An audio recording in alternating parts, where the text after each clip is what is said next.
Assalamualaikum warahmatullahi wabarakatuh. Selamat datang kembali di channelnya Mas Eka nih. Masih bareng sama Mas Eka pastinya. Apa kabar para warga sekolah? Semoga dalam keadaan sehat-sehat selalu dimanapun para warga berada nih ya.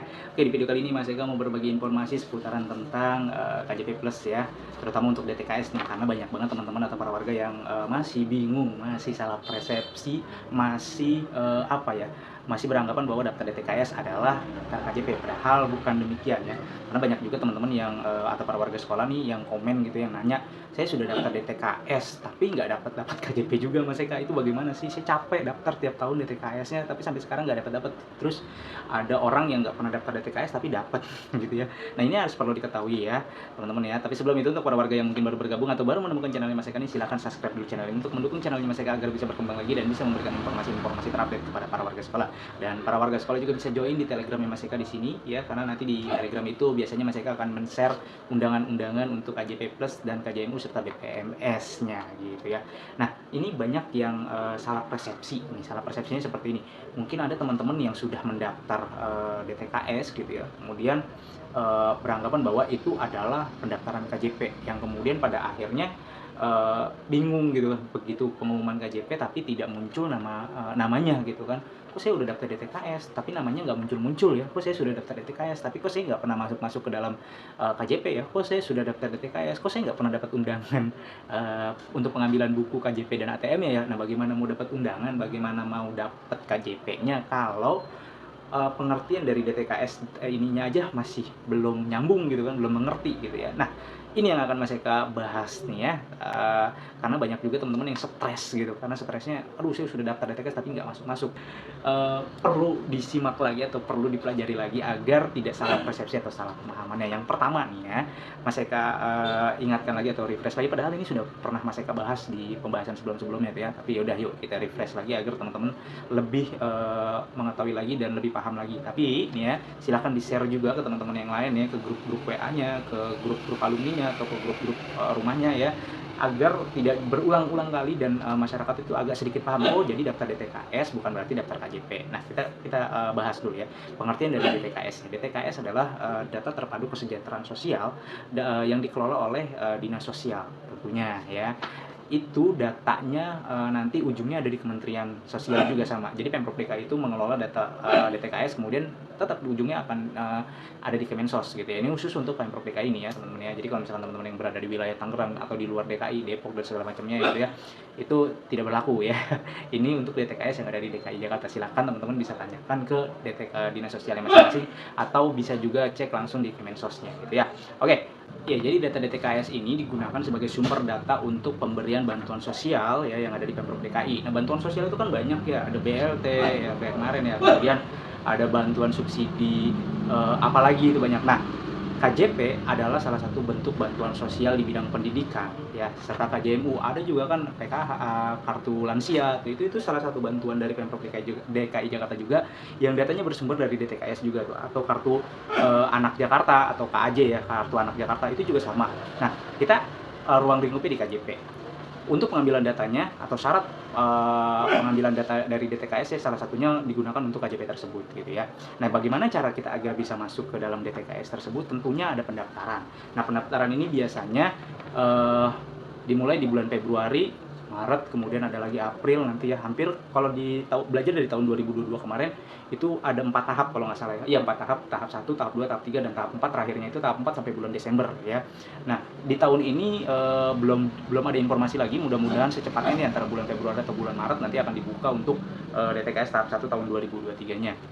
Nah, untuk pendaftarannya tentunya harus masuk ke dalam webnya. Webnya seperti apa? Ya, webnya seperti yang ada di gambar ini ya. Nah, di web inilah nanti teman-teman atau para warga melakukan pendaftaran. Jadi web ini diperuntukkan untuk pendaftaran para warga yang ingin masuk ke dalam sistem DTKS, yang nantinya data DTKS tersebut digunakan sebagai acuan pemberian bantuan sosial Provinsi DKI Jakarta. Jadi ya, kalau misalkan nih daftarnya di sini gitu, itu bisa cek status pendaftarannya. Nah, bagaimana cara mengecek status pendaftarannya? Silakan klik tabel yang di pojok sebelah kanan ya, itu kan ada cek status pendaftaran, maka nanti akan muncul tampilannya seperti ini. Nah, tampilan seperti ini namanya status pendaftaran ya para warga ya, status pendaftaran. Ingat, status pendaftaran bukan status terdaftar.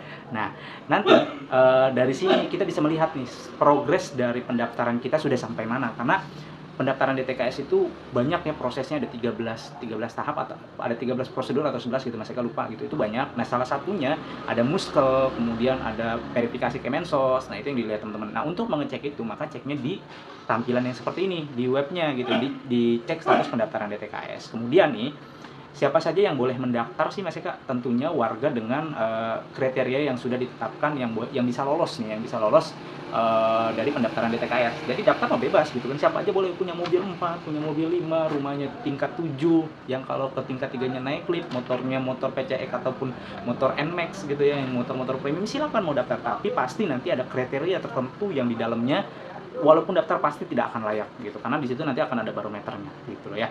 Dan harus warga sekolah ketahui nih, pendaftaran DTKS itu tadi yang Mas Eka bilang prosesnya ada 11 tahapan yang harus dilalui, makanya panjang. Nah, untuk mengecek statusnya ya tadi di web yang tadi gitu ya. Nah, bagaimana jika sudah mendaftar ya, begitu saat dicek status pendaftarannya, namanya atau menggunakan nick di situ tidak ada gitu namanya. Padahal sudah mendaftar Mas Eka, begitu dicek status pendaftarannya nggak ada. Nah, itu nanti akan Mas Eka bahas di video berikutnya.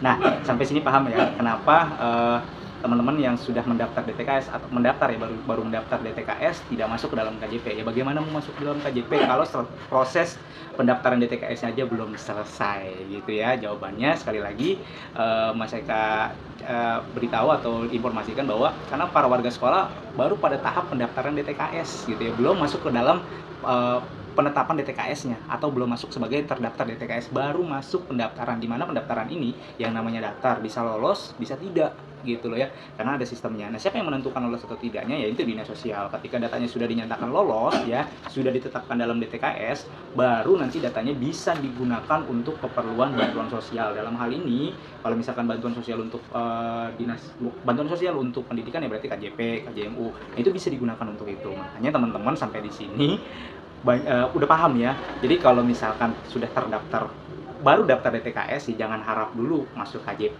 gitu ya. Jangan beranggapan daftar DTKS berarti daftar KJP, padahal prosesnya panjang gitu kan. Masuk dulu sebagai peserta DTKS-nya melalui pendaftaran DTKS, baru nanti teman-teman setelah ditetapkan sebagai DTKS, baru bisa nanti datanya bisa digunakan sebagai acuan untuk pemberian bantuan sosial KJP. Nah, yang sudah terdaftar di DTKS pun belum tentu bisa menerima KJP gitu ya. Oke, mudah-mudahan bisa dipahami dan bisa dimengerti nih oleh teman-teman semua nih ya. Oke, mungkin itu aja informasi yang bisa Mas Eka sampaikan. Mudah-mudahan informasi ini bisa bermanfaat dan bisa menambah wawasan lagi kepada teman-teman atau para warga sekolah mengenai seputaran tentang DTKS dan KJP-nya nih ya.